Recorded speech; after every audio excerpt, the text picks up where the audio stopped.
The first time I studied Islam was at Temple University in 1981, I guess. I studied with Syed Hussein Nasser. It was 1980 maybe. It was a class called Intellectual Heritage. And I realized at some point in my development that I attach importance to things that I consider to be part of the heritage of honest intellectual searching for understanding that goes on. That's why one of my heroes is Erasmus. He wrote a preface to the New Testament that included the Greeks that had long been silenced from the Dark Ages. So when I talked to somebody from the St. Louis Post-Dispatch about Toon, I said what a meaningless and unimportant person he is. I mean, the hugeness of his imposter symposium isn't lost on me, but it was lost on the person I was talking to. He asked incredulously, what could you possibly mean by what you just said?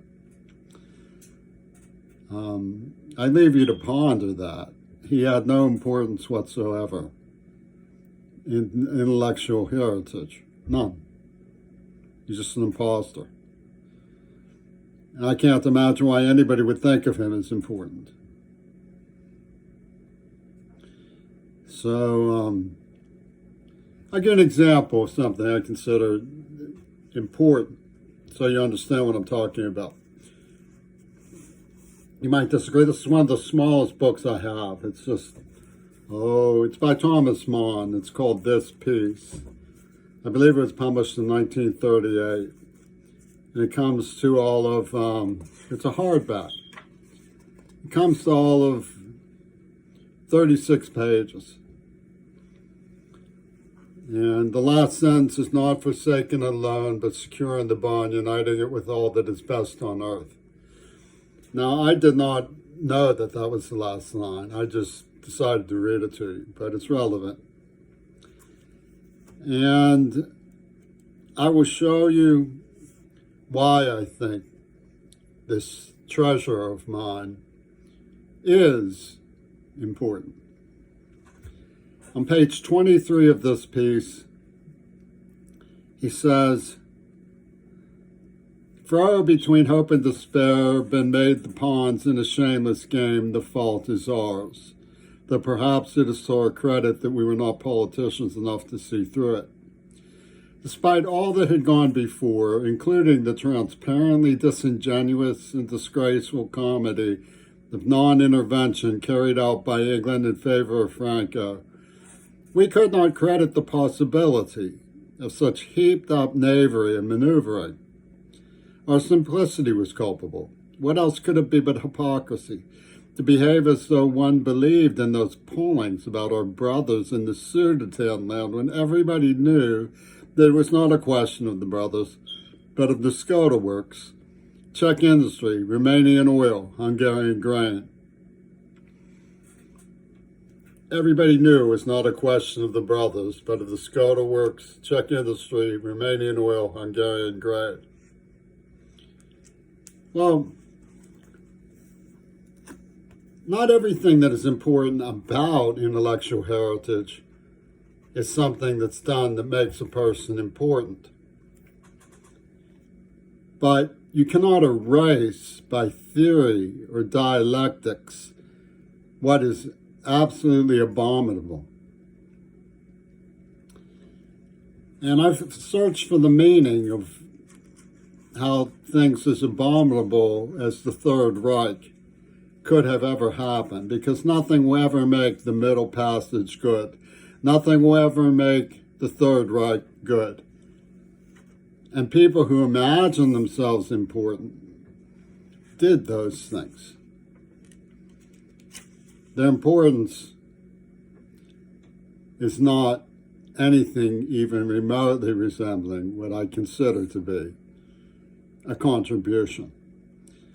For me to consider someone important, they need to be able to claim they made a contribution. This doesn't mean I don't validate my peers and their right to life, that I don't treat strangers on the basis of dignity, the right to know innocence until proven guilty. But let me give you an example of the problem. Suppose somebody put down a Coke and a Sprite, and it was just a teenager was being asked, not somebody who was knowledgeable about the corporate ethic of should we boycott them, should we not, just ask what's just the better soda pop. We'll say the dude is 21 for the sake of argument, so we don't get in trouble, okay? Well, we'll get to that. So he tries the Coke, and he tries the Sprite, but the mayor of Seattle or somebody smart, Spender Beanie smart, put rum in the Coke. Ooh, he goes, this is rum. He goes, this Coke is a lot better than the Sprite. Now, obviously, if you're an uncorruptible Russian judge, you would disqualify the person, the Coke, on the grounds that somebody added rum.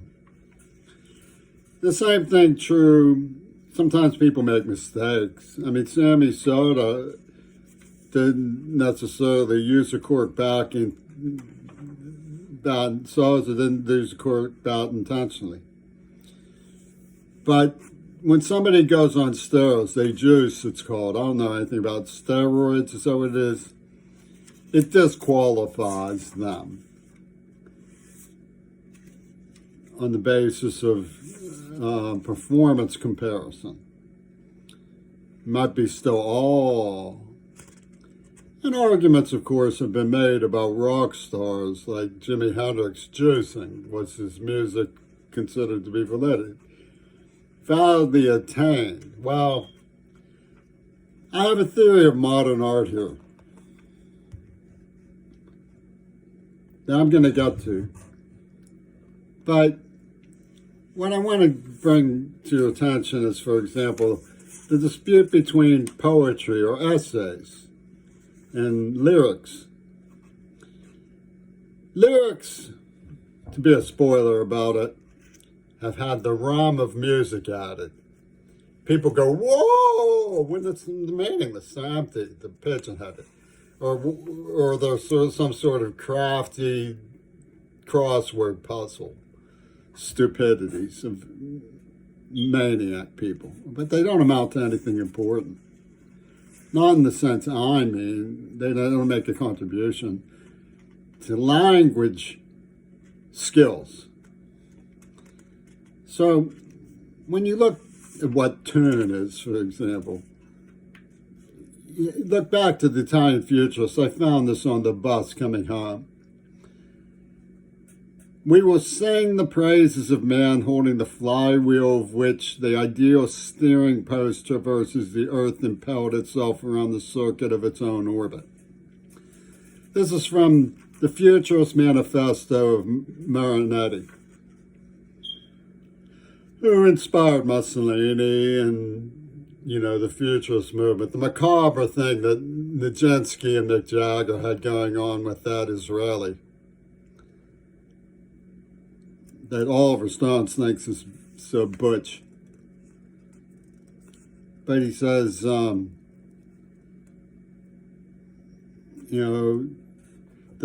is no beauty. You can get the prediction of it, there's no beauty, acceptance, struggle, no masterpiece without the stamp of aggressiveness. Poetry should be a violent assault against the unknown forces, to summon them to lie down at the feet of man. I mean, but it influenced the rise of the great dictators. It's empty, hollow stuff. It doesn't qualify as important. So, I consider certain things important, like free speech, And there are people who tragically, for some reason, try to find the niche of abuse that makes it intolerable. These pukes of modern art. I mean, some of the modern art that the Cubists predict is great art. Now, I don't mind just admiring it and learning from it, you know.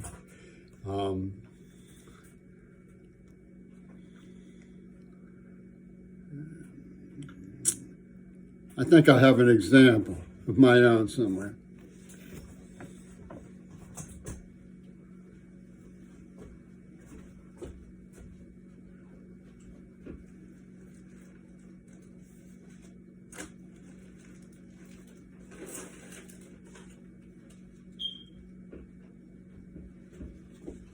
Yes, here it is.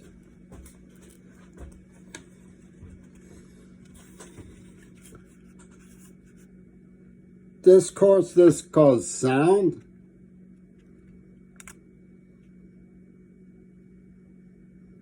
This cause sound.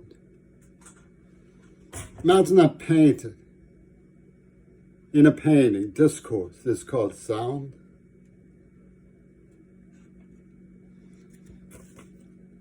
And I'm not putting down this book. This book is excellently conceived. What I was reading from was the Futurist Manifesto. This book inspired this statement. It was an attempt to grapple with and understand something that this person had said. The relative importance of the arts can be disputed, but it's a matter of taste and connectivity and so forth. But in terms of actual contribution, destroyers are meaningless people. And there's no way that they can wheedle or hotwire their way into importance. All they do is aggravate the necessity to put them in their place. It's a sad waste of time. Go ahead and run for president.